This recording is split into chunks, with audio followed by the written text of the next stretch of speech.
புதுக்கோட்டை மாவட்டம் வெள்ளாள விடுதி அரசு எண்ணெய் வித்து பண்ணையிலிருந்து தானியங்களை அதிகாரிகள் சட்டவிரோதமாக விற்பனைக்கு எடுத்துச் சென்றதாக குற்றம் சாட்டி பொதுமக்கள் போராட்டத்தில் ஈடுபட்டு இருக்கின்றனர்.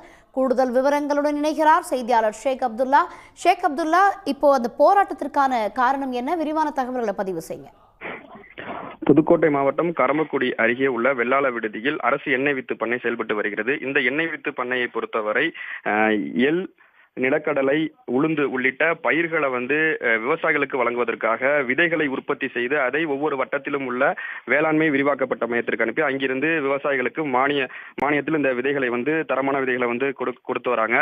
மேலும் ஆண்டுக்கு ஒரு முறை இந்த விதைகள் உற்பத்தியின் போது முளைப்பு திறனற்ற விதைகள், அதே போல உடைந்த விதைகளை ஒரு சேர வாகனங்களில் ஏற்றிக்கொண்டு ஒவ்வொரு பகுதியிலும் உள்ள ஒழுங்குமுறை விற்பனை கூடத்தில் கொண்டு போய் கொடுத்துட்டு விற்கப்படுவது வழக்கம்.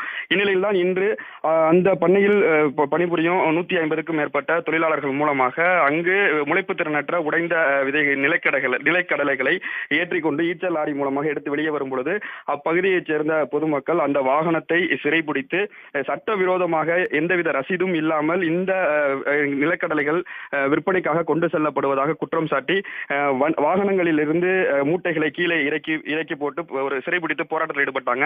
இதனால் அந்த பகுதியில் பரபரப்பு ஏற்பட்டது.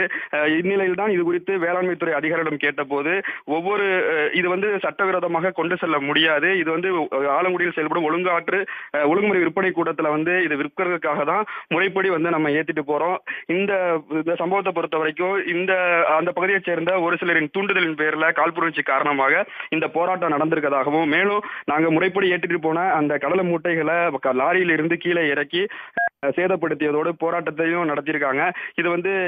இந்த போராட்டம் தான் சட்டத்துக்கு விரோதமானது. அதனால இது குறித்து நாங்க காவல்துறையில புகார் கொடுத்திருக்கோம். காவல்துறை மூலமாக இதற்கு தகுந்த நடவடிக்கை எடுக்கப்படும் சொல்லியிருக்காங்க. தற்போது அந்த பகுதியில் காவல்துறையினர் வரவழைக்கப்பட்டு இது குறித்து விசாரணை நடத்திட்டு இருக்காங்க. மேலும் இந்த போராட்டத்தினால அந்த வெள்ளாள விடுதி பகுதியில் ஒரு பரபரப்பான சூழல் ஏற்பட்டது. தகவல்களுக்கு நன்றி ஷேக் அப்துல்லா. உடனுக்குடன் செய்திகளை தெரிந்து கொள்ள சன் நியூஸ் பெல் ஐகானை கிளிக் பண்ணுங்க.